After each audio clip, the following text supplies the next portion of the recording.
आज जो बच्चे जिन मैगजीन से जिस प्रकार की प्रतियोगी परीक्षाओं की पुस्तकों से पढ़ते हैं, उसमें कंटेंट को एक एक लाइन में लेके इस फॉर्म में ही दिया जाता है कि आप उसको याद कर सकें।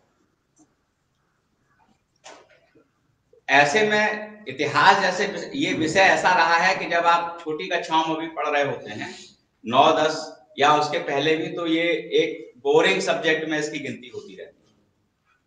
पर सिविल सर्विसेज के लिए बहुत स्कोरिंग सब्जेक्ट है, और सिविल सर्विसेज में प्री के लिए और जीएस के लिए इसका बहुत महत्व है, और अपने आप में एक विषय तो ये है ही, आपका ऑप्शनल विषय तो ये है ही। तो इतने सीनियर पर्सन को, जो कि काशी हिंदू विश्वविद्यालय में सर जो है बहुत लंबे समय तक as a research associate UGC fellow की तरफ से रहे हैं, साथ ही साथ Malaviya centre for peace research में भी सर अभी बीएचयू में ही विजिटिंग प्रोफेसर भी हैं, काशी विद्यापीठ और अन्य संस्थानों से भी ये जुड़े हुए हैं, और साथ ही साथ ये अपने विद्यालय के प्रधानाचार्य भी हैं।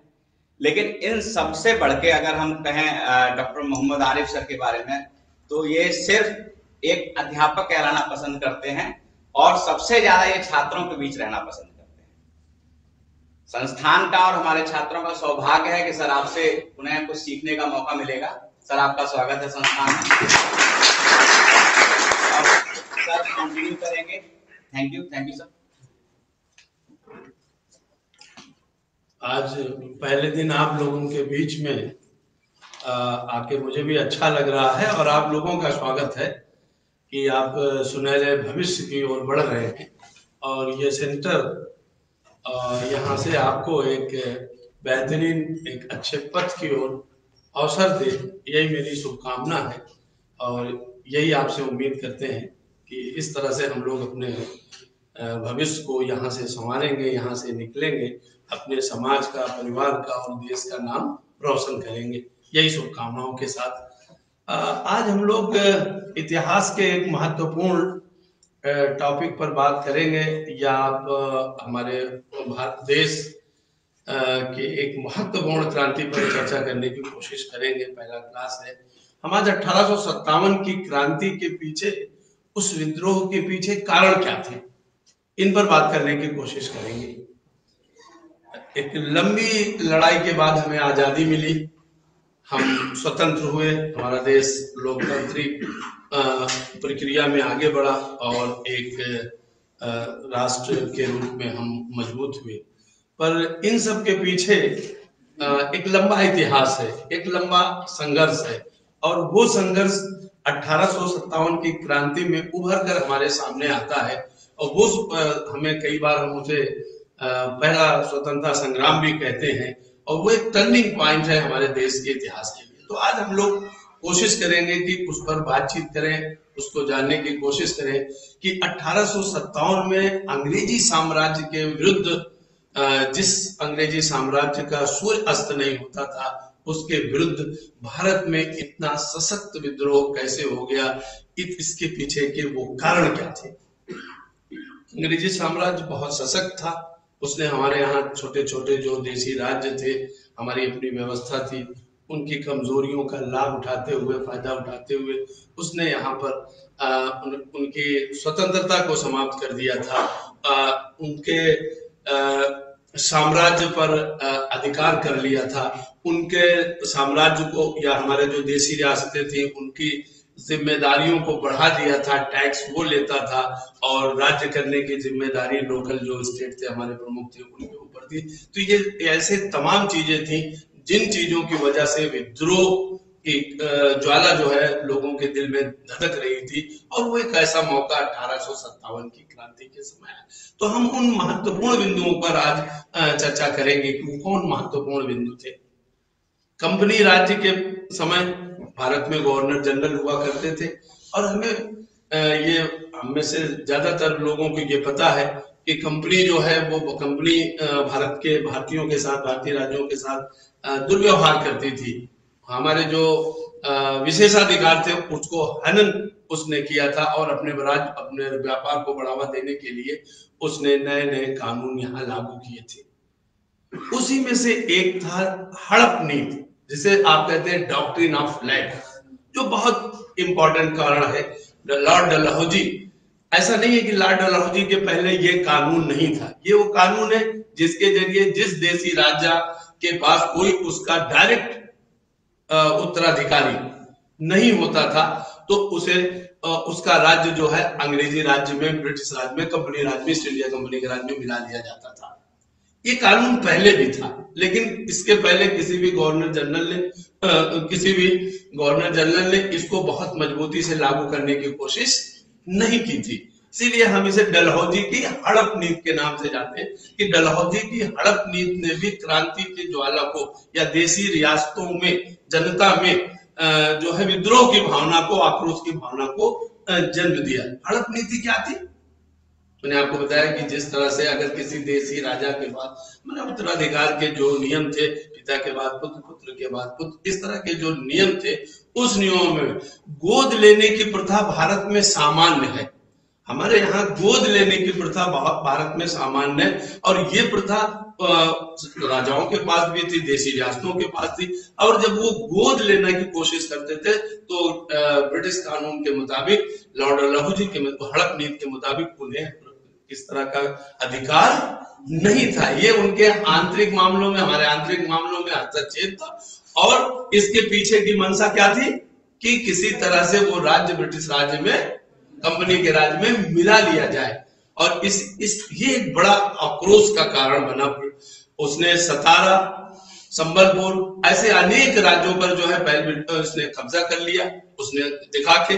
और दूसरे उसके बाद आप देखिए कि महारानी लक्ष्मीबाई के बारे में आपको पता होगा कि रानी लक्ष्मीबाई ने भी जब तक गोद लेने की कोशिश की, वहां पर उसकी डलहौजी की हड़प नीति ने उनको जो है वहां बाधित किया, वहां लेने से। तो ये एक महत्वपूर्ण कारण था कि डॉक्ट्रिन ऑफ लैप्स जिसे आप कहते हैं, उत्तराधिकार के जो नियम थे, हड़प नीति जो थी, ये भी देसी रियासतों में एक बड़ा कारण बन रहा था आक्रोश का। एक दूसरा और महत्वपूर्ण कारण है, मैं आपको बताऊं कि जिसे आप राजनीतिक कारणों के बीच में रख सकते हैं, वो क्या है कि बहादुर शाह जफर जो भारत का मुगल सम्राट था, अभी भी यद्यपि उसका साम्राज्य बहुत कम हो गया था, दिल्ली से पालम तक, बहादुर शाह जफर इस पोजीशन में भी नहीं था कि वो अपने कर्मचारियों को उसका वेतन भी दे पाता, वेतन देने की पोजीशन में नहीं था। लेकिन जो लेजिटिमेसी थी, जो उसकी वैधानिकता थी लोगों के बीच में, वो बहुत महत्वपूर्ण थी। वो भारतीय आइडेंटिटी के रूप में देखा जाता था। और वो सम्राट, और उस सम्राट की धीरे धीरे उसका सम्मान ब्रिटिश गवर्नमेंट खत्म कर रही थी। ब्रिटेन के गवर्नर जनरल जो अपने को ब्रिटिश इसके अधीन मानते थे, हर एक आदेश के लिए सम्राट के आज्ञा का, उसके दस्तखत का जरूरी होता था लेना, पर धीरे धीरे उसका सम्मान खत्म होने लगा। अब ये तय होने लगा कि लाल किला ये बहादुर शाह जफर को खाली करना होगा। गवर्नर जनरल का यह आदेश हुआ कि लाल किला, जो भारत में मुगल सम्राट के लिए एक महत्वपूर्ण स्थान माना जाता था, वो उसको खाली करना होगा। ये खाली करना भारतीय सम्मान के विरुद्ध माना गया। भारत में लोगों ने मुगल सम्राट के विरुद्ध माना, यानी मुगल सम्राट के साथ जो उनका लगाव था, प्रश्न लगाव का, मान सम्मान का भी था, और वो धीरे धीरे मुगल सम्राट का सम्मान खत्म करने की पूरी कोशिश जो है ये गवर्नर जनरल करने लगा। ये आक्रोश का एक महत्वपूर्ण कारण बना।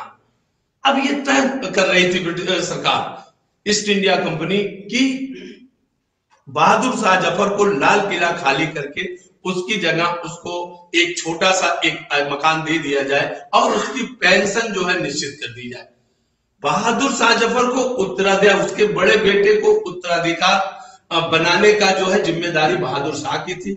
लेकिन ईस्ट इंडिया कंपनी का गवर्नर जनरल का ये मानना था कि जो बड़ा बेटा है, उसका जो शहजादा है, वो बड़ा बेटा जो है वो अंग्रेजों के बारे में अच्छी राय नहीं रखता, इसलिए उसके छोटे बेटों को जो है बहादुर शाह का उत्तराधिकारी बनाया जाए।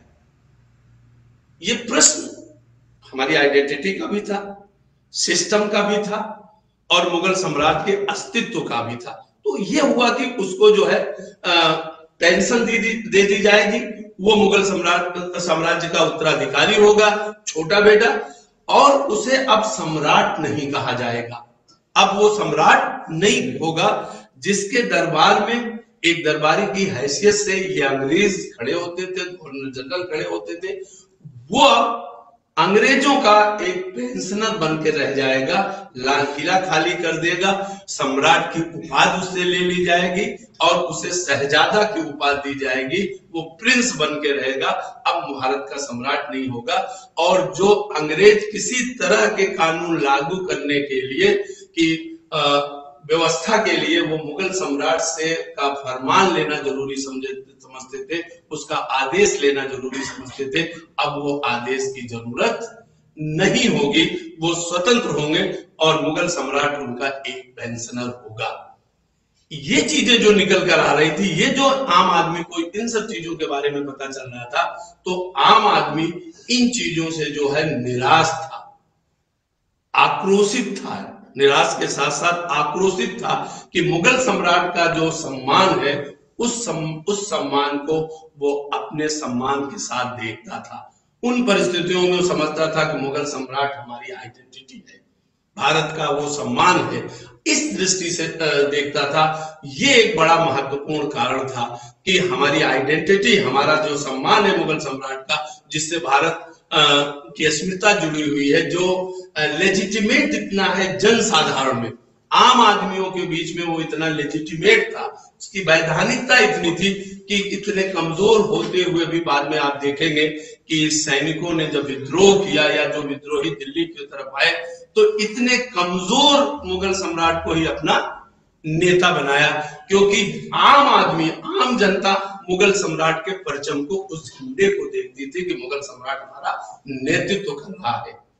इस नेतृत्व से अंग्रेज जो है इस नेतृत्व से डरते थे कि वो जो आस्था होती है भारत में सम्राटों के प्रति, जो सम्राटों में, जो राजाओं में, सुल्तानों में, बादशाहों में जो हम देवत्व देखते थे, वो देवत्व की जो भावना होती है, वो जो हमारे प्रतिनिधित्व की भावना होती थी, आज परिस्थितियां बदल गई हैं, लोकतंत्र में हमारी सोच और विकसित हो गई, हम दूसरे तरीके से सोचते हैं, पर जो ये जो उस सोसाइटी में उस समय जब हमारे यहाँ मोनार्की होती थी, तो राजा में देवत्व की भावना देखी जाती थी, वो हमारा संप्रभु होता था, प्रमुख होता था, तो उसके ऊपर आया हुआ संकट जो है राष्ट्र के ऊपर आए हुए संकट के रूप में माना जाता था। तो और वो इतना लेजिटिमेट था, इस लेजिटिमेसी के कारण ही 1857 में एकदम जर्जर, कमजोर, बूढ़ा बादशाह, उसको नेतृत्व सौंपा जाता है कि अगर उसके हाथ में नेतृत्व होगा तो आम जनता में लीडरशिप को लेकर कोई भेदभाव नहीं होगा, सभी सहर्ष उसको स्वीकार कर लेंगे, चाहे मेरठ की छावनियां हो, चाहे हरियाणा की छावनी, चाहे दिल्ली, चाहे अवध के सब सैनिकों ने उस कमजोर मुगल सम्राट को अपना नेता स्वीकार कर लिया था, जो कि सीधे चल भी नहीं पाता था, प्रधान सेनापति वही था जो चल नहीं पाता था। ये लेजिटिमेसी थी मुगल सम्राट की, और उस लेजिटिमेसी को जब चोट पहुंचाई गई, उसको आइडेंटिटी जब खतरे में आई, तो लोगों में आक्रोश हुआ, लोगों में वो अंग्रेजों के प्रति, ईस्ट इंडिया कंपनी के प्रति जो है विद्रोह की भावना विकसित हुई। और अगर आप दूसरा एक कारण और देखें, नाना साहब को आप जानते हैं, नाना साहब की पेंशन का सवाल था, बहुत 1857 को आप विस्तृत रूप से पढ़ेंगे, बहुत इंटरेस्टिंग स्टोरीज आपको मिलेंगी। नाना साहब की पेंशन आपने समाप्त कर दी, पेंशन अधिकार था। इसी तरह अगर आप एक किताब है दस्तंबू, गालिब का नाम सुना है? गालिब ने 1857 पर एक किताब लिखी दस्तंबू। गालिब को भी अपनी अंग्रेजों से पेंशन के लिए, उनको भी मुगल सम्राट से पेंशन मिला करती थी, ऐसे तमाम लोगों को छोटी छोटी पेंशन मिला करती थी, जिनके राज्य हड़प लिया था अंग्रेजों ने, उनको भी पेंशन मिला करती थी। ये पेंशन राजनीतिक पेंशन होती थी, आज भी हमारे यहाँ राजनीतिक पेंशन मिलती है, राजनीतिक पेंशन हुआ करती थी, और वो पेंशन जो है उसको लॉर्ड डलहौजी ने समाप्त कर दिया। वो पेंशन समाप्त करना जो है राजे और रजवाड़ों में या उन लोगों उनमें वो विद्रोह की भावना को वो प्रज्वलित कर रही थी, जला रही थी। ये जो कारण है, ये जो ऊपरी तौर पर ये बहुत छोटे, आज हमें बहुत छोटे दिखलाई पड़ते हैं आज की दुनिया देखने के समय, लेकिन वो कारण बहुत बड़े थे। और एक और बड़ा इंपॉर्टेंट कारण जो हमारे सामने है वो है कि क्रीमिया और अफगानिस्तान के युद्ध के बाद, क्रीमिया और अफगानिस्तान के युद्ध के बाद इसमें अंग्रेजों की पराजय हुई और अंग्रेज ये भावना आई कि अब अंग्रेज अजेय नहीं है, अंग्रेज अजेय नहीं है। एक दौर ऐसा था, एक लंबे समय तक ये माना जाता था कि अंग्रेजों को पराजित करना संभव नहीं है। ईस्ट इंडिया कंपनी के पास ऐसे कमांडर हैं, ऐसे सैनिक हैं, ऐसी व्यवस्था, ऐसी टेक्नोलॉजी है, वो जानते हैं कि इतनी सैनिक क्षमता है कि दुनिया में अंग्रेजों को परास्त करना संभव नहीं है। लेकिन क्रीमिया और अफगानिस्तान के युद्ध ने ये बता दिया कि अंग्रेज अजेय नहीं है, पराजित किए जा सकते हैं। ये भारत में भी इसकी खबरें थी। अफगानिस्तान हमसे सटा हुआ था, अफगानिस्तान में अंग्रेजों की पॉलिसी कामयाब नहीं हो पाई। दूसरे क्रीमिया के युद्ध में आप जानते हैं कि किस तरह से क्रीमिया के युद्ध में अंग्रेज जो है वो बैकफुट पर चले गए। तो ये एक बड़ा संदेश था और वो संदेश भारत में भी भारतीयों ने भी लिया कि अंग्रेजों को पराजित किया जा सकता है, इन्हें भारत से हटाया जा सकता है। 1857 की क्रांति के पीछे ये भी एक बड़ा कारण माना गया कि भारतीय उत्साहित थे। वो जो भारतीयों का शोषण हो रहा था, जो भारतीय अभी अंग्रेजों के अधीन लगातार होते जा रहे थे, उनमें उत्साह आया, उनमें उत्साह का संचार हुआ। हमारे जो स्टेट्स थी छोटी छोटी, उनमें उत्साह का संचार हुआ। हमारे जो उस समय के सामंत थे, उनमें उत्साह हुआ। और आम आदमी भी इस बात को सोचा, आपने पढ़ा, क्योंकि वो समय जो है ट्रांसपोर्ट एंड कम्युनिकेशन धीरे धीरे बढ़ रहा था, लोगों तक सूचनाएं धीरे धीरे, विश्व की दुनिया की सूचनाएं कुछ पहुंच रही थी। हमारे अपने लोग पढ़ाई लिखाई कर रहे थे, लिटरेचर पढ़ रहे थे, यूरोप की दुनिया के बारे में जान रहे थे, अमेरिका की दुनिया के बारे में जान रहे थे। और इसी तरह से जब ये खबरें आई तो लोगों का जो आक्रोश था वो बढ़ा, वो जन आंदोलन की तरफ, वो अंग्रेजों के खिलाफ जो है मुखर हुआ। ये एक बड़ा कारण था जो 1857 में हम अंग्रेजों के खिलाफ खड़े होते की कोशिश करते हैं। हमारे अपने बीच के तमाम ऐसे लीडर्स, तमाम जो जमींदार थे, तमाम जो सामंत थे, रजवाड़े थे और आम जनता की एक बड़ा मूवमेंट खड़ा होता है। अब इसके फेल रहा या पास रहा या हम सफल नहीं हुए, इसके दूसरी चीजें हैं, पर ये स्वतः स्फूर्त आंदोलन भी था जो अंग्रेजों के विरुद्ध और उसके अत्याचार के विरुद्ध खड़ा हुआ। तो ये जो 3-4 राजनीतिक कारण हैं, ये बहुत महत्वपूर्ण कारण है। बहुत गहराई से इन्हें जानने की जरूरत है कि किस तरह से ये समाज जो है वो एक बार आक्रोशित होता है और खड़ा होता है। इसके ये बहुत महत्वपूर्ण बिंदु है। दूसरा एक कारण है जिसे हम जिसका परीक्षण हम लोग करें, सामाजिक कारण। ये एक राजनीतिक कारण है, पर सामाजिक कारण भी था। कई कारण है, कई छोटी छोटी बातें सामाजिक कारण में आज की दुनिया में हम देखते हैं। और 1857 और 1800 के बाद की दुनिया को जब हम देखते हैं तो बहुत फर्क है हमारी सोच में। हम बहुत आगे आ जा गए हैं, हमारी सोच बहुत विकसित हुई है। व्यक्ति अपने समाज की व्यवस्था के अनुरूप ही सोचता है, परिवर्तन धीरे धीरे आता है। अंग्रेजों के कानून आज हमें बहुत अच्छे लगते हैं, सती प्रथा का बाल विवाह, विदेशों में नौकरियों की बात, पर ये कारण उस समय समाज को आक्रोशित करते थे। ये ऐसा लगता था कि ये हमारे जो है, हमारी जो धार्मिक सामाजिक पहचान है, उस सामाजिक धार्मिक पहचान को खत्म करने की कोशिश की जा रही है इस तरह के समाज सुधार करके। हम आज जरूर सोच सकते हैं कि वो उनकी सोच बहुत कमजोर थी, पर ये ठीक नहीं होता। इतिहास में जब हम बात करते हैं तो इतिहास समय के साथ चलता है। एक कानून आज, एक व्यवस्था आज हमारे लिए बहुत अच्छी हो सकती है, वो सर्वग्राह हो सकती है, लेकिन कुछ समय बाद जाकर 10 साल 20 साल 25 साल बाद जाकर वो व्यवस्था में खामियां होती हैं, वो व्यवस्था बदल दी जाती है। लेकिन उस समाज के लिए वो व्यवस्था उनकी अस्मिता का सवाल होता है, उनकी वो उसमें रचे बसे होते हैं। एक समय ऐसा था, हमारे जो सामाजिक धार्मिक व्यवस्थाएं थी, जो नियम थे, उस सामाजिक धार्मिक व्यवस्था में ये था कि सती प्रथा हमारे समाज का अंग है, हमारे समाज का अंग है और हमारी गौरवशाली परंपरा का प्रतीक है। आज हम दूसरी तरह से सोचते हैं, पर उस समय का समाज इसको गौरवशाली परंपरा के रूप में देखता था। इसमें जो परिवर्तन हो रहा था, इसमें जो चेंजेस आ रहे थे, तो हमारी जो साधारण जनता थी, जो लोग थे, वो सोचते थे अंग्रेज हमारे धर्म के खिलाफ है, अंग्रेज हमारी धार्मिक मान्यताओं और परंपराओं में हस्तक्षेप कर रहे हैं और इनका इरादा ठीक नहीं है। वो आक्रोश था, पर वो फूट नहीं पा रहा था, ये एक आक्रोश था।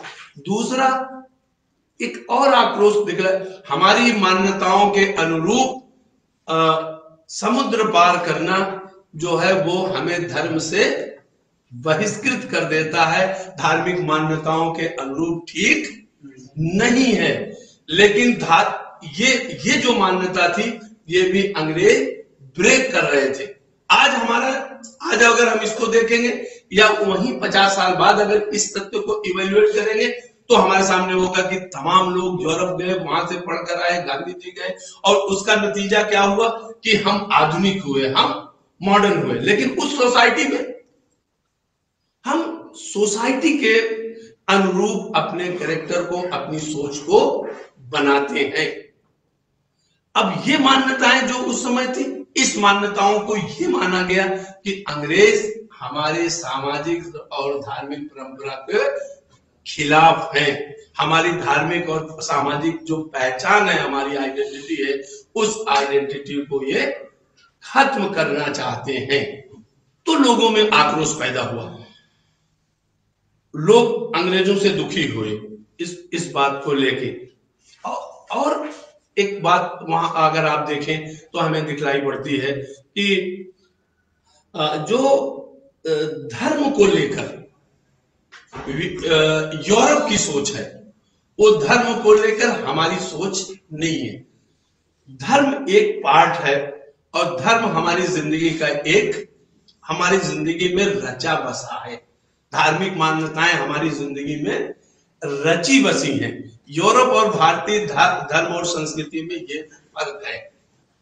हम उसको अपनी पहचान का सवाल बनाते हैं।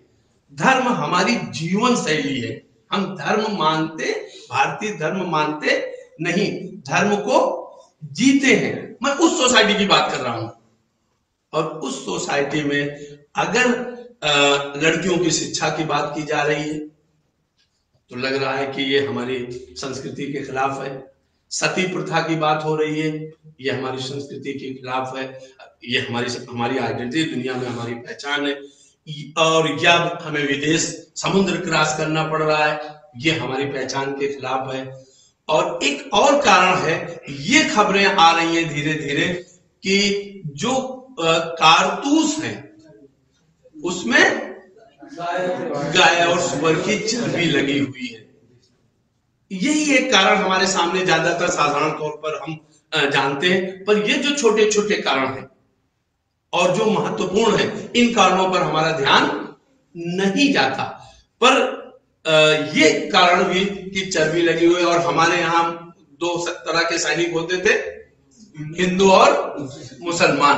पर एक महत्वपूर्ण चीज है, 1857 में आप देखेंगे इन दोनों की यूनिटी जो है पूरी दुनिया में यूनिक थी, पूरी दुनिया में यूनिक थी। धर्म और विश्वास अलग था, पर यूनिटी, एकता, इसी को आप क्या कहते हैं, अनेकता में एकता। ये पूरी दुनिया में, हम विश्व से पूरी दुनिया में भारतीय संस्कृति इसीलिए अलग है कि हमारी सोसाइटी में, हमारे देश में दुनिया भर के धर्म, संस्कृतियां, संप्रदाय के मानने वाले एक साथ मिलकर प्रेम से, सद्भाव से रहते हैं। इस मामले में हम दुनिया में विश्व गुरु हैं। इसका कहीं इस तरह के दृष्टांत पूरी दुनिया में कहीं नहीं मिलते। 1857 या अंग्रेजों के विरुद्ध भी 1857 में ये यूनिटी भी हमें दिखलाई पड़ती है। तो इस सवाल पर आप जानते हैं कि सुअर मुसलमानों के लिए ठीक नहीं है और गाय पवित्र है, गाय माता की तरह मानते हैं सनातन धर्म में।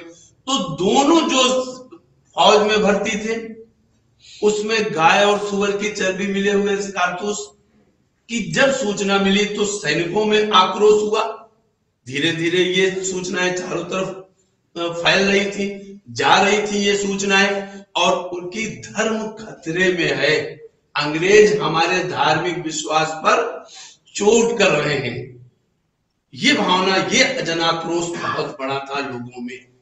और दूसरे, उसी समय ये हो रहा था कि ईसाई मिशनरियां बहुत भारत में आई। ईसाई मिशनरियां भारत में बहुत आई। ये जो हमारे सैनिक होते थे, इन सैनिक जो बैरक्स होते थे, उस बैरक्स में भी उस समय जो है ईसाइयत के बारे में, क्रिश्चियन धर्म के बारे में बहुत सी बातें होती थी। समाज को आप जानिए, मैं बार बार आपको इसलिए कह रहा हूं कि तत्कालीन समाज किस बात को अच्छा समझता था, किस बात को सही नहीं समझता था। हम आज 2021 में बैठकर उन पर निर्णय लेने के लिए तत्कालीन समाज को समझना होगा। 1857 को भी समझने के लिए तत्कालीन सामाजिक, धार्मिक, राजनीतिक व्यवस्था को समझना होगा। आज 2021 में जो हमारी दृष्टि है, जो हमारा समाज है, जो हमारी सोच है, इस सोच के आधार पर हम इतिहास को समझ नहीं सकते। हमें अपने मन और मस्तिष्क को वहां ले जाना होगा, उस परिस्थितियों को सोचना होगा, तब हम सही और गलत का आकलन कर सकते हैं। मैं बार बार इतिहास के विद्यार्थियों को इस ओर जरूर इशारा करता हूं कि हम आज की अपनी परिस्थिति में हम अपने भूत के बारे में इस तरह का निर्णय लेंगे तो शायद, आज की दृष्टि में रखेंगे तो शायद हम सच्चाई के निकट नहीं पहुंच पाएंगे।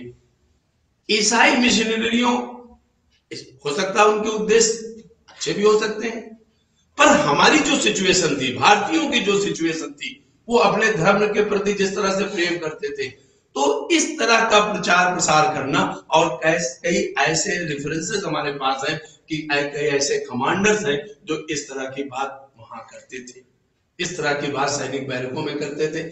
ईसाई मिशनरियों का आना जाना होता था, लोगों के बीच में वो जाते थे, वहां बात करते थे, ईसाई धर्म की प्रमुखता की बात करते थे।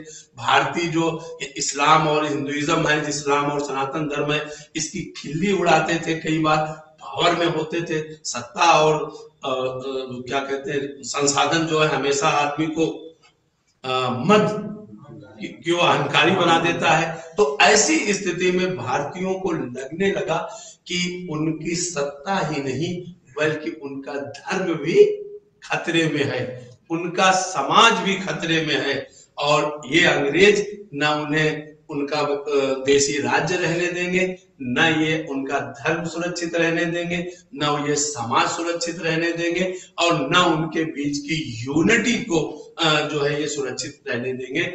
ऐसे में आम आदमियों के बीच में इस बात का आक्रोश था, बहुत आक्रोश था। ये सामाजिक और धार्मिक इतने ये कारण थे। सती प्रथा के बारे में मैंने आपको बताया, हमारे पास रेफरेंसेस बहुत मिलते हैं, बहुत है हमारे पास। ये हमारा कई बार हम इसको ग्लोरियस पास्ट में देखते हैं, आज नहीं देखते पर पहले देखते थे।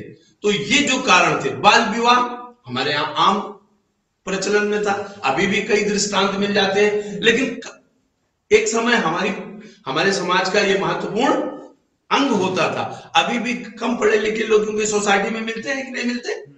मिल जाते हैं।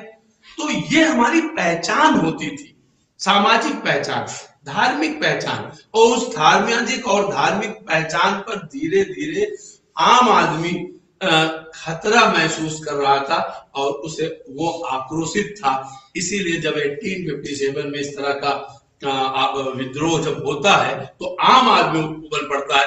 आप ने अपने यहाँ सुना होगा, अपने गांव में, अपने परिवार में 1857 में कोई ऐसा गांव नहीं था जहां लोग विद्रोही ना हो गए हों और वो मारे ना गए। तमाम लोग पकड़े गए, तमाम लोग मारे गए, फांसी पर चढ़ा दिए गए। एक बड़ा जब क्रांति असफल हुई तो बहुत लोगों की जाने गई। तो ये जो आक्रोश होता है ये जन आंदोलन को जन्म देता है। ये आक्रोश जो है सत्ता के खिलाफ हो सकता है और ये आक्रोश जो है सोसाइटी के खिलाफ हो सकता है, ये आक्रोश किसी व्यक्ति के खिलाफ हो सकता है। 1857 का समाज जो था वो अंदर अंदर सुलग रहा था। सैनिक कारण भी इसके बीच हम देख पाते हैं। सैनिक कारण भी, सैनिक कारण क्या? भारत अंग्रेज राज करने के लिए थी, ईस्ट इंडिया कंपनी राज कर रही थी, उसके ऑफिसर थे, उनकी संख्या कम थी, पर सूबेदार के पद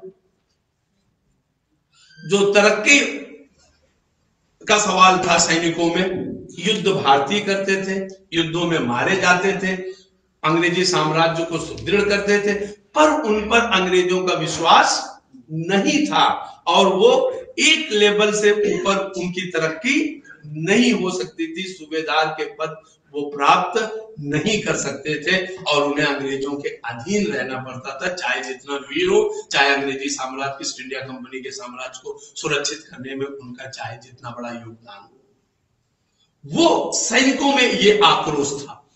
सैनिकों में उन्हें द्वितीय दर्जे का वो सिपाही माना जाता था। ब्रिटिश सैनिकों के अधीन उन्हें रखा जाता था, उन पर विश्वास नहीं किया जाता था। सैलरी, तनख्वाहें, आज भी तनख्वाहें में कमी ज्यादा हमारे लिए बहुत महत्वपूर्ण प्रश्न होता है। उनकी तनख्वाहें कम थी, उन्हें कम तनख्वाहें दी जाती थी बनिस्बत उसके कम काम करने वाले ब्रिटिश अधिकारी को, ब्रिटिश सैनिक को तनख्वाहें ज्यादा होती थी। इनके पास सुविधाएं कम होती थी, उनके पास सुविधाएं ज्यादा होती थी। ये सब जो छोटे छोटे कारण थे, जो अगर इन्हें हम अलग हटा के एक एक कारण के रूप में देखें तो ये बड़े छोटे छोटे कारण दिखलाई पड़ते हैं, पर इन्हें अगर समग्रता में मिलाते हैं तो सोसाइटी का कोई ऐसा हिस्सा नहीं है जो विद्रोह की तरफ जा न रहा हो या जिसके दिल में ईस्ट इंडिया कंपनी के गवर्नर जनरल के खिलाफ जो है उग्र भावना अंदर न हो। तो सैनिकों के साथ जो ये सैनिक कारण थे, और एक कारण तो मैंने आपको बताया कि वो धार्मिक कारण और सैनिक कारण दोनों है कि गाय और सुअर की चर्बी जो लगी होती थी, लेकिन ये जो डिफरेंसेस थे, ये जो सतह दर सतह तनख्वाहों का, पद का, सम्मान का, सुरक्षा का और ड्यूटी का, ये जो भारतीयों और गैर भारतीयों के बीच में फर्क था, ये भी आक्रोश का एक बड़ा कारण बना। और इस आक्रोश की वजह से भी जो है वो भारतीय समाज जो है अंग्रेजों के विरुद्ध, ईस्ट इंडिया कंपनी के विरुद्ध सोचने लगा। ये समझने की बहुत जरूरत है हमें। ये जो छोटे छोटे कारण हमें दिखलाई पड़ रहे हैं, लेकिन अगर आप इन्हें मिलाते हैं तो एक बड़ा कारण बनता है। और एक और कारण जिस पर हम गौर करेंगे यहां, वो क्या है? आर्थिक कारण। हम आत्मनिर्भर थे। अगर आप गांधी जी को अगर आप पढ़ें या गांधी के साहित्य को देखें तो गांधी गांव की ओर लौटने की बात करता है, छोटे छोटे कुटीर उद्योगों की बात करता है, छोटे छोटे गांव अपने आप में आत्मनिर्भर होने की बात करता है कि उसको शहर पर निर्भर ना होना पड़े। क्यों? क्योंकि हम ऐसे थे। 1857 के पहले अगर आप देखें तो हम ऐसे थे। दादा भाई नौरोजी की तरफ को पढ़े आप तो वो इकोनॉमिक ड्रेन की बात करते हैं। इकोनॉमिक ड्रेन कि नाला बह रहा है और क्या हो रहा है कि पूरा वेल्थ जो है वो कहां जा रहा है? क्राउन की तरफ, ब्रिटिश क्राउन की ओर जा रहा है। ब्रिटिश क्राउन, जितने यूरोपियन यात्री अगर आप उनको देखेंगे, मुगल इंडिया में जितने यूरोपियन यात्री आए, और 18वीं शताब्दी में 19वीं शताब्दी में अगर यूरोपियन यात्री आएंगे, आप देखेंगे कि उनका जो आकलन है भारत के बारे में, भारत की आर्थिक स्थिति के बारे में, जीडीपी के बारे में आज बहुत बात होती है, तो हम उस पर नहीं जाएंगे, कभी और आपके साथ बातचीत होगी। तो देखें, भारत दुनिया का सबसे धनी देश है। हम दुनिया के सबसे धनी देश हैं। इसीलिए हमें क्या कहा जाता था? सोने की चिड़िया हैं।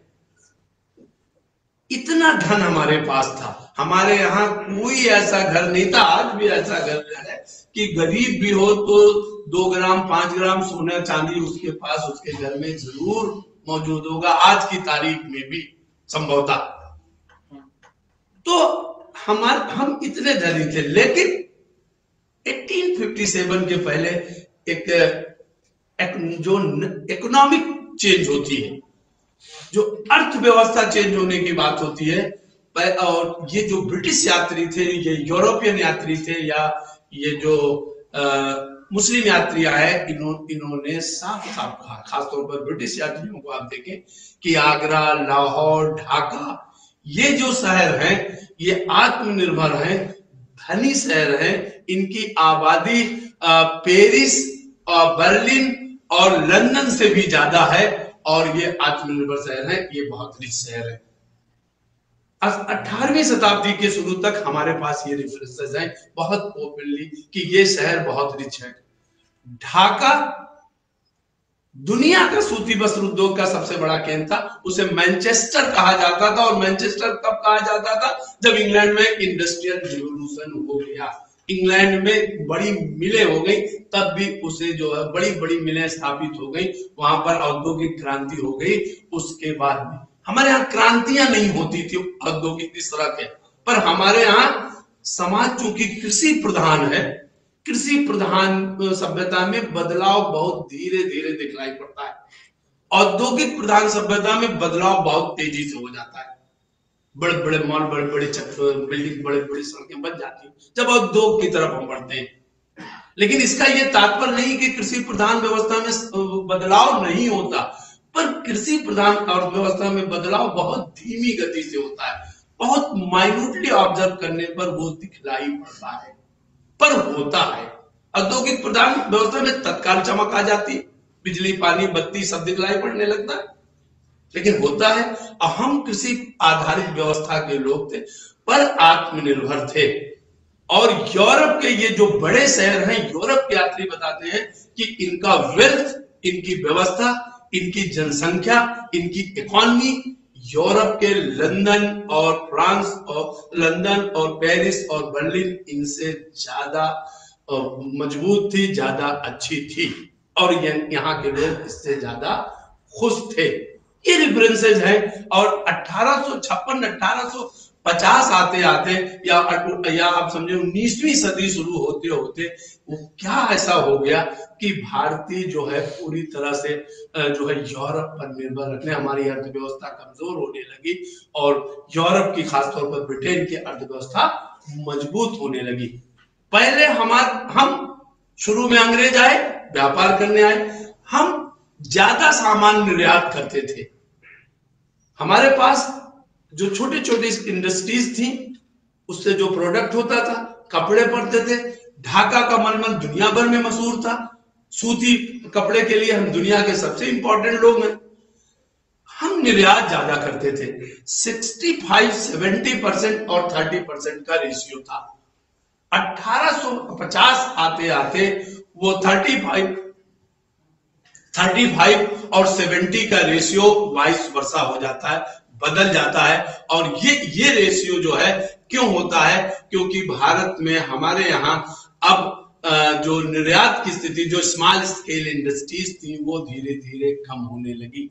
कच्चा माल अब यहाँ से खरीद कर, और वो इंग्लैंड जाता था, लंदन जाता था, और वहां जाने के बाद वहां की फैक्ट्रियों में आता था, और वो वहां के व्यापारी यहाँ लाके हमारी जनता को, हमारे माल को, हमारे यहाँ प्रोडक्ट जो माल था उसको ऊंचे दाम पर बेचते थे, मुनाफा कमाते थे। इस मुनाफा का का मतलब ये हुआ कि हमारी अर्थव्यवस्था कमजोर हुई, हमारे लोग गरीब होने लगे। ये एक बड़ा कारण था कि हमारी इकोनॉमी चौपट हुई। ये ईस्ट इंडिया कंपनी की वजह से। पहले व्यापारी थे, धीरे धीरे राज करने लगे। और आप देखेंगे कि पिछले जो मैंने आपको कारण बताए हैं, अगर इससे आपको रिलेट करेंगे तो वो कारण आपको समझ में आएंगे कि किस तरह एम्पायर जो विकसित किया जा रहा था उसके पीछे इकोनॉमी एक महत्वपूर्ण कारण था कि इसको कैसे भी जो है यही शोषण है, यही इकोनॉमिक ड्रेन है। भारत का वेल्थ, भारत का पैसा जो है कहां जा रहा है। और बाद में देखेंगे कि इतिहासकार क्या कहते हैं कि ब्रिटिश क्राउन का एक एक मोती भारतीयों के आंसू से बना हुआ है। इतना इतना शोषण होता था उनको। यूरोपीय ब्रिटिशर्स को, ईस्ट इंडिया कंपनी को भारतीय खेती में बहुत इंटरेस्ट नहीं था, भारतीय किसान में कोई इंटरेस्ट नहीं था, पर उनकी जरूरत का सामान प्रोडक्ट करें। चंपारण का विद्रोह, चंपारण में किसान आंदोलन पड़ा आपने, नीलहों की प्रॉब्लम पड़ी, बहुत मॉडर्न चीजें सब जानते हैं। पर क्यों हुआ, इसके कारण भी आप वहां देखें कि जो कॉन्ट्रैक्ट फार्मिंग उस समय शुरू हुई थी, अंग्रेज जबरन पावर में आके, पावर में थे, सत्ता में थे, जबरन किसानों के साथ एग्रीमेंट कर लेते थे कि तुम्हें इस फसल की जगह ये बोना, ये फसल की जगह ये बोना। और उसमें नील की खेती एक बहुत, चंपारण और आसपास ना हमारे बेल्ट में बहुत इंपॉर्टेंट थी। नील की खेती पहले भी होती थी, मुगल्स के दौर में भी नील की खेती होती थी, पर इस तरह की नहीं कि आपको नील पैदा करना है, इस पैसे पे पैदा करना है, इतने रुपए बनना है, इतना आपको मिलेगा, इतना आपको नहीं मिलेगा। और उनको किसान में इंटरेस्ट नहीं था, प्रोडक्ट में इंटरेस्ट था। उसको वो लेते थे और लेके वो उसको यूरोप भेजते थे और फिर वो परिवर्तित होकर हमारे पास वापस आता था ऊंचे दामों पर। जो हमारी देसी व्यवस्था थी जो हम करते थे वो लगभग खत्म हो रही थी। हमारे कृषि जिस पर हम निर्भर करते थे, जो हमारे जीवन का, जो हमारे समाज का सबसे क्या कहते हैं, जीवन यापन का सबसे बड़ा साधन था, उस पर संकट मंडरा रहे थे। हमारी अर्थव्यवस्था चौपट हो रही थी, अंग्रेज लूट कर ले जा रहे थे और हमारा शोषण कर रहे थे। सामाजिक, आर्थिक, राजनीतिक, सांस्कृतिक रूप से हमारी जो विरासत थी वो विरासत नष्ट हो रही थी। ये भी एक आक्रोश था। और जब मौका मिला, जरा सी चिंगारी उठी, तो ये सब लोग जो है वो क्रांति की ज्वाला प्रज्वलित करने में साथ आए। तो आर्थिक व्यवस्था चौपट हो रही है। ट्रेड एंड कॉमर्स, अब बहुत व्यापारी भारत में आते थे। अरब व्यापारियों को बारे में आपने पढ़ा होगा कि भारत में तुर्क नहीं आते थे, तब से अरब व्यापारी आते थे। वास्को डी गामा भी आया, तो व्यापारियों की एक लंबी, फ्रेंच भी थे, पर ब्रिटिश व्यापारी जो थे वो शोषण करते थे, ज्यादा शोषण करते थे, अर्थव्यवस्था में इंटरेस्ट लेते थे, जमीन में इंटरेस्ट लेते थे। जैसे जैसे पावरफुल होने लगे, बंगाल, बिहार और उड़ीसा की दीवानी उनको प्राप्त हो गई। बंगाल, बिहार और उड़ीसा की दीवानी में, और अपनी तरफ हमारे जो अवध, पंजाब के कृषि में, फार्मिंग में आप देखेंगे तो बहुत फर्क आएगा। शोषण दोनों में फर्क आ रहा है। ये बड़ा कारण था। इस विद्रोह के पीछे ये जो आर्थिक कारण है, जब हमारी अर्थव्यवस्था खराब हो जाएगी, जब हमारे पास खाने को नहीं रहेगा, हम भूखों मरेंगे, तो क्या करेंगे? सत्ता के खिलाफ, समाज के खिलाफ, जो समाज हमें मांगे उसके खिलाफ विद्रोह करेंगे। पर हिम्मत नहीं जुटा पा रहे थे। ये हिम्मत जुटी कब? 1857 में। जब एक और कारण जिस पर हम लोग चर्चा करें, हम जहां आसपास रहते हैं, अवध का राज, अवध का नवाब, अवध के नवाबों की एक बड़ी परंपरा थी। अवध का नवाब जो था वो अंग्रेजों का मित्र था। अंग्रेजों का मित्र क्या? सहयोगी था। वो अंग्रेजों की बात मानता था। देसी रियासतों को इस बात का, और एनेक्सेशन ऑफ अवध होता है, अवध पर अंग्रेजों ने कब्जा के लिए टैक्स बढ़ाते जा रहे हैं। एक द्वैध शासन सुना होगा आपने कि कुछ जिम्मेदारी ना लेते हुए हमने आपको करद राज बना दिया। आपकी सुरक्षा, आपका वाय नियंत्रण सब हमारे पास रहेगा। आप किसी के साथ मैत्री नहीं कर सकते, दोस्ती नहीं कर सकते, संपर्क नहीं कर सकते। आप अपना देखिए, कुछ हमारी सेनाएं हैं, उसके खर्च चलाइए, हम आपकी रक्षा करेंगे। टैक्स पे टैक्स बढ़ता जा रहा है, देसी राज दे पाने में असमर्थ है। टीपू सुल्तान का उदाहरण भी आपके सामने है, किस तरह का आक्रोश हुआ। पर अवध जो है उनका मित्र राज था। 1856 में अवध का एनेक्सेशन होता है, अधिग्रहण कर लेता है कि अब वो टैक्स नहीं दे पा रहा है, इतना टैक्स लग जा रहा, और कहता है कि अब ये ठीक नहीं, उसका एनेक्सेशन कर लेता है। और ये बहुत मजबूत इलाका था, बहुत फर्टाइल लैंड है, गंगा जमुना का, जिसे आप दोआबा कहते हैं, जो एग्रीकल्चर के स्टूडेंट हैं उन्हें मालूम होगा। तो इतना मजबूत इलाका था, बहुत रेवेन्यू आता था और सैनिक मिलते थे। यहाँ दो ही काम था कि कृषि थी बहुत अच्छी, बाकी सैनिक। धीरे धीरे अवध में वो सैनिक भर्ती होते थे, तो अवध के नवाब की सैनिक क्षमता कम होती गई।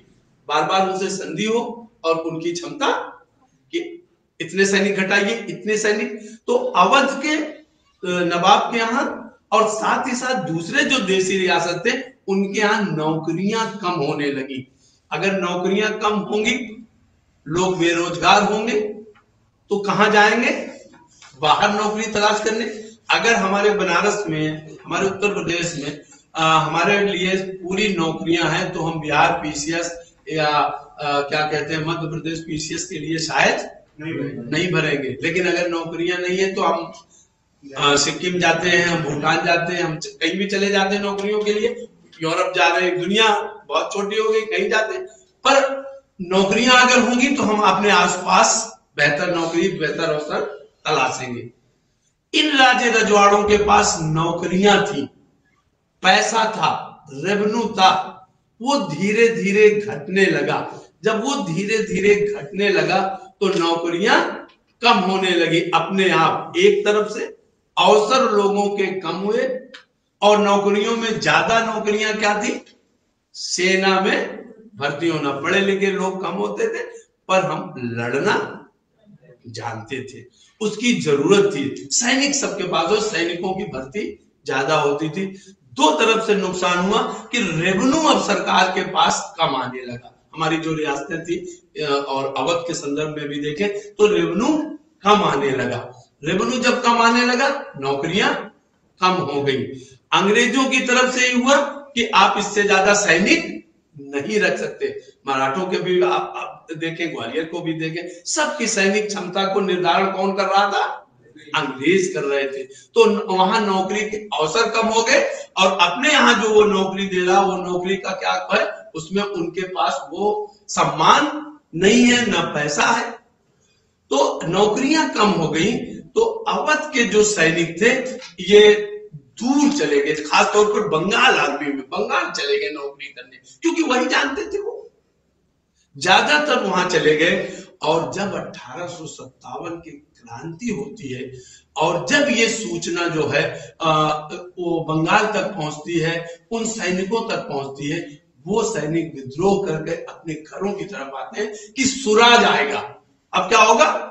इस क्रांति के जरिए, इस लड़ाई में हम अपना रोल दें, अब हम अपने घर रह पाएंगे, अपने परिवार के साथ रह पाएंगे, और हमें रोजगार का अवसर जो है अपने घर में मिलेगा, ब्रिटिश एम्पायर खत्म हो जाएगा। ये सोच के वो पूरी की पूरी बटालियन के लोग भागते हुए अवध की तरफ आए, और इन लोगों ने भी क्रांति में योगदान किया। एक तरह से ये रेडीमेड सैनिक हमारे पास होते तो मिल गए, और इन लोगों ने अंग्रेजों के खिलाफ बहुत महत्वपूर्ण योगदान दिया। ये जानने की जरूरत है कि किस तरह सैनिकों का जो ज्यादा जमाव रहा था। मुगल सम्राट इस स्थिति में नहीं था कि वो इनको तनख्वाह दे सके, पैसा दे सके। इनके पास उस तरह के ड्रेस नहीं होते थे, उस तरह के अस्त्र शस्त्र नहीं थे। और जब देसी रियासतें में जहां पर अंग्रेजों का प्रभुत्व था, अंग्रेजों ने वहां कि जो भारतीय बटालियन होती थी, भारतीय सैनिक होते थे, उनके अस्त्र शस्त्र पहले ही रखवा लिए कि उनको लगा कि ये शस्त्र निकल सकता, उन्होंने उनके रखवा लिए। तो ये नंगे भूखे लोग थे, भूखे लड़ने के लिए बिना अस्त्र शस्त्र के लड़ने के लिए, यानी जान देने के लिए, अपने मुल्क के लिए, अपनी इस भावना से आप अगर सोचते हैं तो इस भावना से, और अगर आप सोचते हैं कि अपने रोजी रोटी के लिए, तो वो अपने वतन लौट रहे थे और अंग्रेजों के विरुद्ध खड़े हो रहे थे। ये एक बड़ा कारण भी था कि 1857 में सैनिकों का जो योगदान मिला, ये जो बाहरी सैनिक विद्रोह करके आ गए थे अंग्रेजों से, क्यों आए, ये प्रश्न कभी कभी बहुत उठता था। तो ये वतन आ रहे थे, अपने वतन की भावना थी कि अवध उनका वतन है, मराठवाड़ा उनका वतन है, झांसी उनका वतन है, तो वहां वो आ रहे थे और उसकी रक्षा के लिए उनके लिए अंग्रेजों के विरुद्ध खड़े। 1857 की क्रांति के विद्रोह का ये भी एक महत्वपूर्ण कारण था। तो इतने जो छोटे जो ये कारण है, ये कारण को अगर आप समग्रता में देखें तो समाज का एक भी ऐसा तबका नहीं था, एक भी ऐसा वर्ग नहीं था, एक भी ऐसा यूनिट नहीं था जिसमें विद्रोह की भावना न पनप रही हो। और वो विद्रोह की भावना जो है इस क्रांति के पीछे महत्वपूर्ण कारक के रूप में हमें नजर आती है। आर्थिक कारण, लैंड रेवेन्यू को देखें आप। लैंड रेवेन्यू मींस भू राजस्व व्यवस्था, लगान लिया जाता था। किसानों के लगान की दर और भूमि की व्यवस्था दोनों परिवर्तित हो रहा था। ज्यादा से ज्यादा जमीन पर अंग्रेज कब्जा करें और ज्यादा से ज्यादा रेवेन्यू वसूल करेंगे। सिर्फ खाने भर का अगर रह पाता है तो रहने दे किसान। और ये दौर अकाल का भी है। आज अकाल में या किसी अभी कोविड आपने देखा, और कोविड के दौर में आपको देखने को मिला होगा कि किस तरह से मदद हुई, लोगों के पास राशन भेजने की कोशिश की गई, मदद।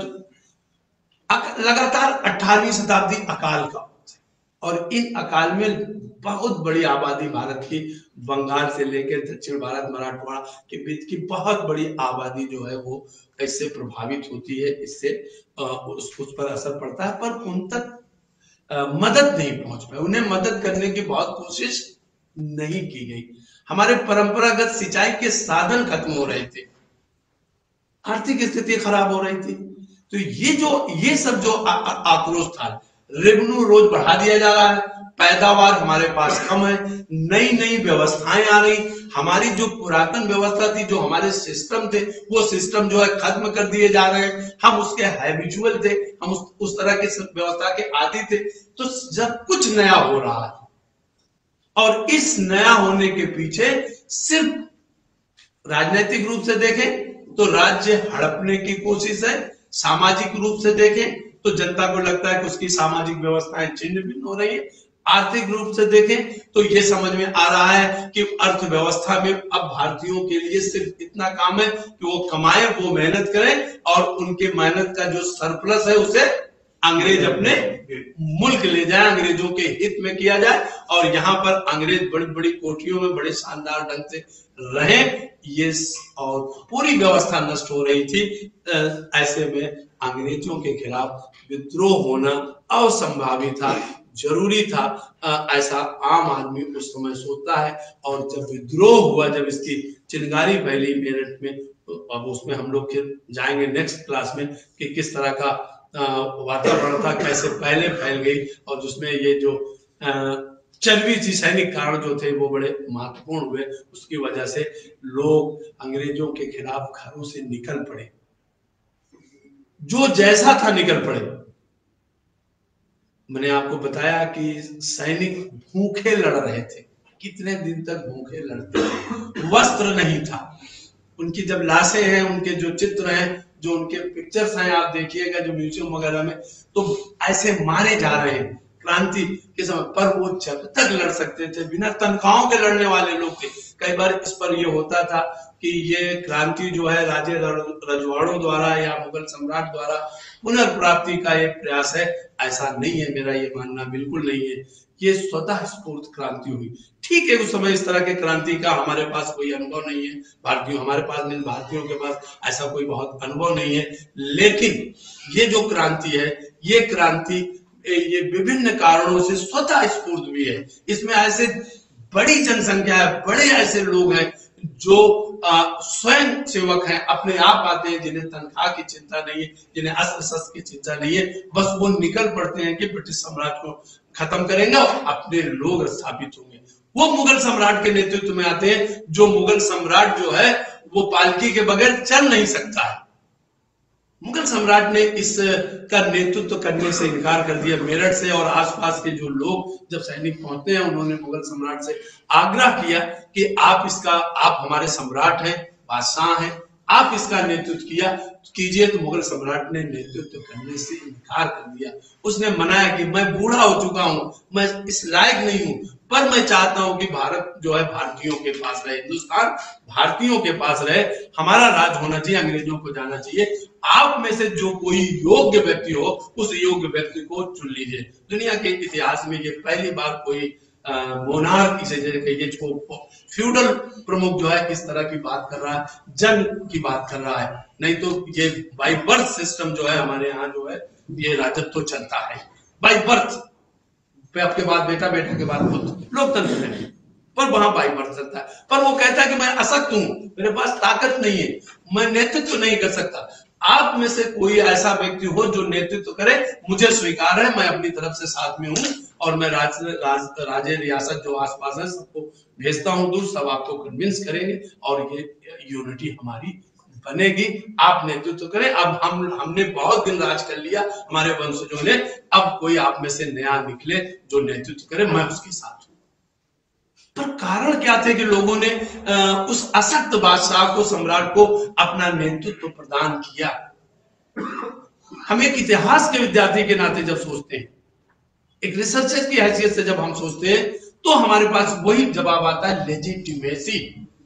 अंग्रेज पावर में है, बहुत ताकतवर है, लेकिन वो उनका आदेश जनता लंबे समय तक नहीं मानती, जब तक कि उन्होंने मुगल सम्राट को खत्म करने की या उसको रिप्लेस करने की, लाल किला प्रतीक है, लाल किला आज भी प्रतीक है, उस लाल किला से रिप्लेस करने की साजिश नहीं की, सोचा नहीं, उस पर विचार नहीं किया। अंग्रेज कोई आदेश देते, बंगाल, बिहार, उड़ीसा में उनका सम्राट था, अवध और आसपास उनका राज्य था, सब जगह ताकतवर थे, लेकिन जो फरमान जाता, फरमान माने राजाज्ञा, जो राजाज्ञा जाती थी उसमें क्या लिखा, सम्राट की तरफ से ही राजाज्ञा जारी होती थी। पब्लिक प्रोक्लेमेशन अनाउंसमेंट जो होता था, उसमें मुगल बादशाह का ये हुक्म है कि, और उसका इंप्लीमेंटेशन करती थी कंपनी, उससे कोई मतलब नहीं होता मुगल बादशाह के हुक्म का। मुगल बादशाह इस लायक नहीं था कि कोई हुक्म दे सके, वो खुद मोहताज था, उसके पास जो है कुछ इतना पैसा नहीं था कि अपने परिवार में जो नौकर चाकर है उनको देखभाल कर सके। पर ये बात भारतीय इतिहास में बहुत महत्वपूर्ण है, जिसे कहते हैं लेजिटिमेसी।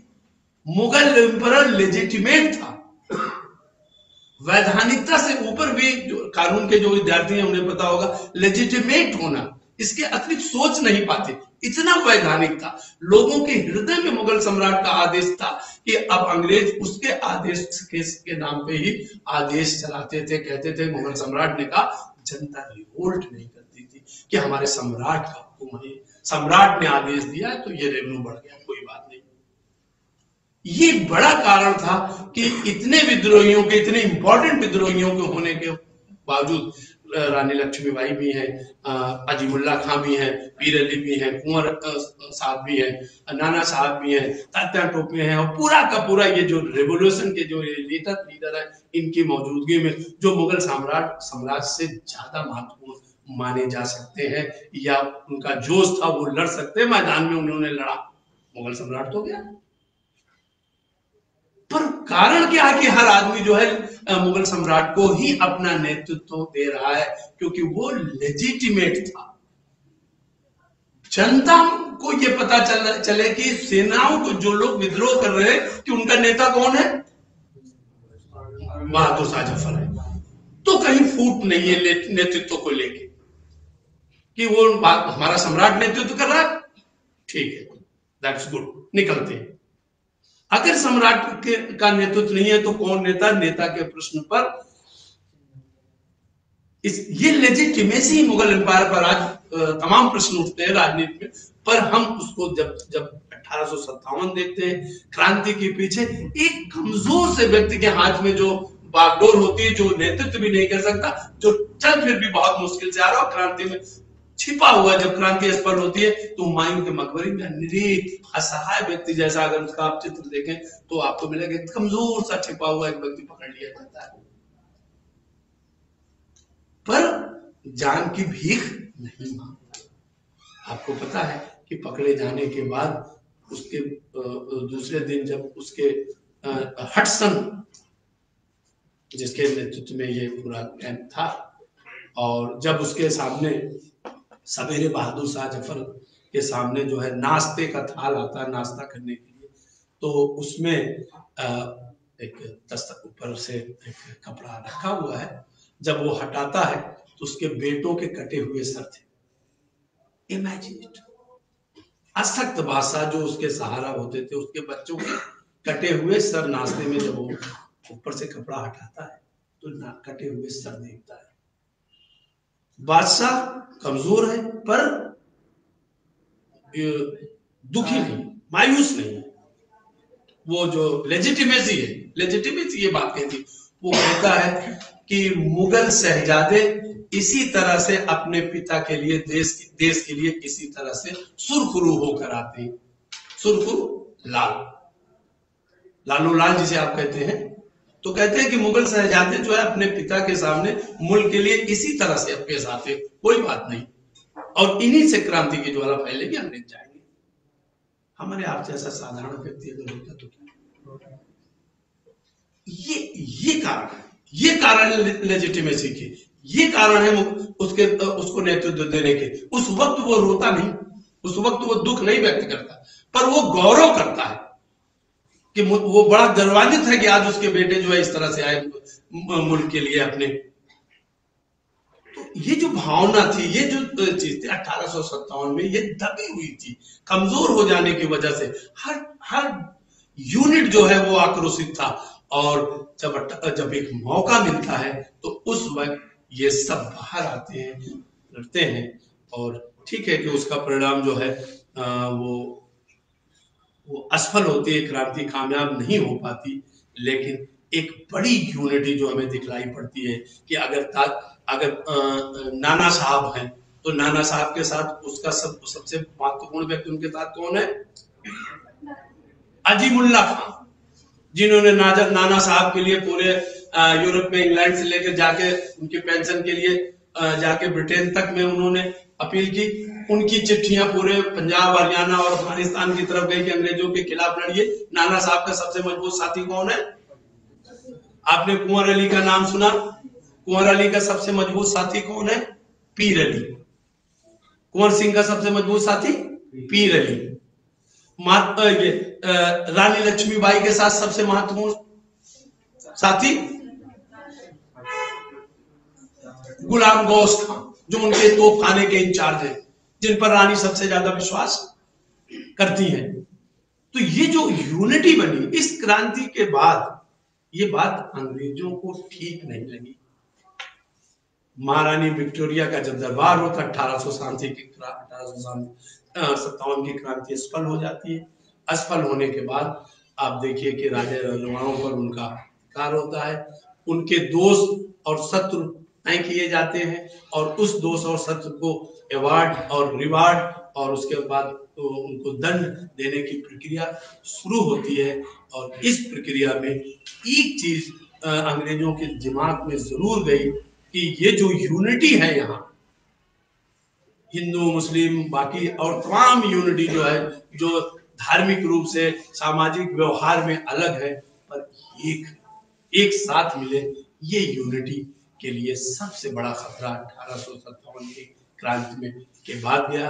और अंग्रेजों ने जो एक बड़ा सबक इसमें सीखा कि जब तक ये यूनिटी होगी तब तक भारत में स्वतंत्रता पूर्वक राज हम नहीं कर पाएंगे। उन्होंने डिवाइड एंड रूल, इसी के बाद मजबूत उनकी पॉलिसी बनती डिवाइड एंड रूल। आगे जब हम देखेंगे तो देखेंगे कि किस तरह से उन्होंने इसका इम्प्लीमेंटेशन किया। आज के लिए बस इतना ही, आप समझे। फिर हम लोग किसी दिन इस पर और अगली क्लास में हम लोग विस्तृत इस पर चर्चा करेंगे।